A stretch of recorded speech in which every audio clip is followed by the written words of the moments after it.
Hello guys, कैसे हैं आप सभी। युवा कंपटीशन में आपका स्वागत है। तो गैस, आज के इस वीडियो में हम बात करने वाले हैं नवोदय विद्यालय समिति नॉन टीचिंग भर्ती 2024 में जो 3 लाख का बॉन्ड अप्लाई किया गया है, तो उसको लेकर जो डाउट हैं आपके वो मैं क्लियर कर दूंगा आज। और इसके पहले भी मैंने इस बॉन्ड पे एक वीडियो बनाया, बट कुछ नए क्वेश्चन आए हैं जिनको मैं यहाँ आज सॉल्व करूँगा और उनसे जुड़े हुए सभी डाउट क्लियर करूँगा। तो अगर आपने अभी तक हमारे चैनल को सब्सक्राइब नहीं किया है तो प्लीज़ कर लें और वीडियो को लाइक और शेयर ज़रूर करें, ताकि ये इन्फॉर्मेशन सभी उन कैंडिडेट्स के पास पहुंच सके जिन्होंने नवोदय का फॉर्म भरा है। तो गाइज, जैसा कि आपको पता है कि नवोदय विद्यालय समिति ने जो नॉन टीचिंग की भर्ती निकाली हुई है, अभी जो लेटेस्ट नोटिफिकेशन आया है, तो उसमें एक शर्त रखी गई है कि अगर आप ज्वाइन करने के बाद 2 साल के अंदर अपनी जॉब छोड़ते हैं तो आपको 3 लाख रुपए बतौर बॉन्ड नवोदय विद्यालय समिति में जमा करने होंगे। जबकि इसके पहले की जो वैकेंसी है 2022 की वैकेंसी थी, तो उसमें ऐसी कोई शर्त नहीं थी। ठीक, इस बार इन्होंने बॉन्ड का सिस्टम जोड़ दिया है। तो गैज़, जैसा कि आपको ये कंफर्म होना चाहिए कि बॉन्ड की रकम हमें तभी जमा करनी पड़ेगी जब हम नवोदय विद्यालय समिति ज्वाइन करेंगे।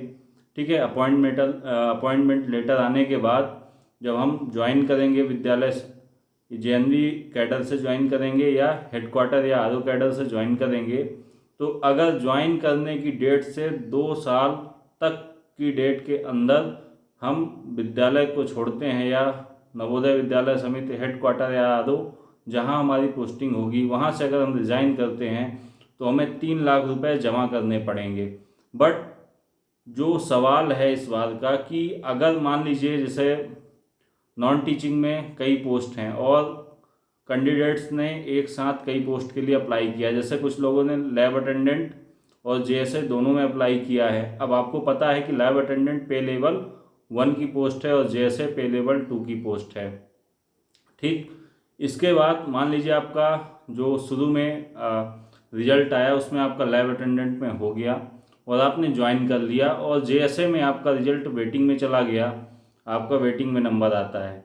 ठीक है, तो आपने लैब अटेंडेंट ज्वाइन कर लिया है। इसके बाद 6 महीने बाद 7 महीने बाद अगर आपकी वेटिंग क्लियर हो जाती है और आपका सिलेक्शन जेएसए में हो जाता है, तब की स्थिति में क्या आपको नवोदय विद्यालय समिति में बॉन्ड जमा करना पड़ेगा। मतलब जब आप रिज़ाइन करेंगे लैब अटेंडेंट की पोस्ट से और जेएसए की पोस्ट को ज्वाइन करेंगे, तब क्या आपको बॉन्ड की रकम जमा करनी होगी या नहीं।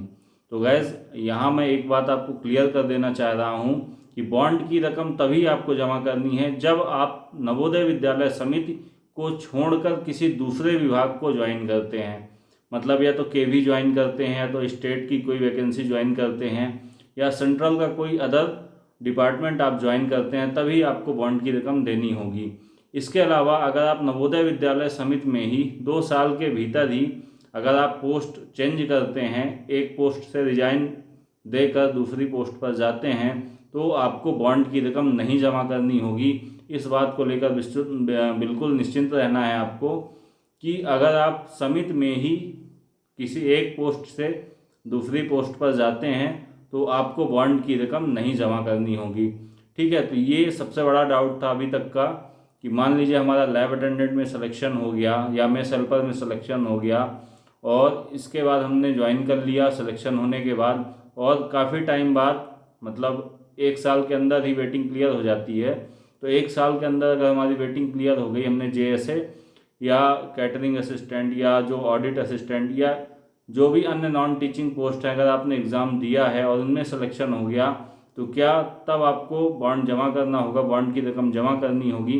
तो आपको नहीं जमा करनी होगी। आपको बॉन्ड की रकम तभी जमा करनी है जब आप नवोदय विद्यालय समिति को छोड़कर किसी दूसरे विभाग में ज्वाइन करते हैं। ठीक है, इसके अलावा बाकी बातें तो क्लियर ही हैं कि अगर आप नवोदय विद्यालय समिति ज्वाइन करने के बाद 2 साल के भीतर अपनी जॉब छोड़ते हैं तो आपको 3 लाख रुपए का बॉन्ड जमा करना पड़ेगा। ठीक है, इसके अलावा अगर मेरिट में आपका नाम आ जाता है और इसके बाद आप ज्वाइन नहीं करते हैं तो आपको बॉन्ड की रकम देने की ज़रूरत नहीं है।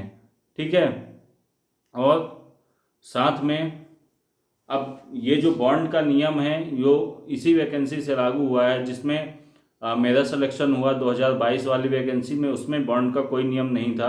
अब बॉन्ड लगाने की वजह क्या है, तो बॉन्ड लगाने की वजह यह है कि नवोदय विद्यालय समिति में जैसे पढ़ाई का काफ़ी टाइम मिल जाता है, वर्कलोड कम रहता है, तो काफ़ी कैंडिडेट्स जो है अदर एग्ज़ाम या हायर पे के एग्ज़ाम निकाल कर दूसरे विभाग को ज्वाइन कर लेते हैं, जिससे कि वैकेंसी को बार बार रिपीट करना पड़ता है, जिससे काफ़ी समय और पैसा बर्बाद होता है समिति का। तो इस चीज़ से बचने के लिए इन्होंने 3 लाख रुपए का बॉन्ड अप्लाई कर दिया है। ठीक है, तो गाइज इसी तरह के नवोदय विद्यालय समिति से जुड़े इन्फॉर्मेटिव वीडियो के लिए हमारे चैनल को सब्सक्राइब कर लें, वीडियो को लाइक और शेयर ज़रूर करें, और अपने जो भी डाउट हैं आप कमेंट बॉक्स में लिखें, मैं उनका जवाब ज़रूर दूंगा।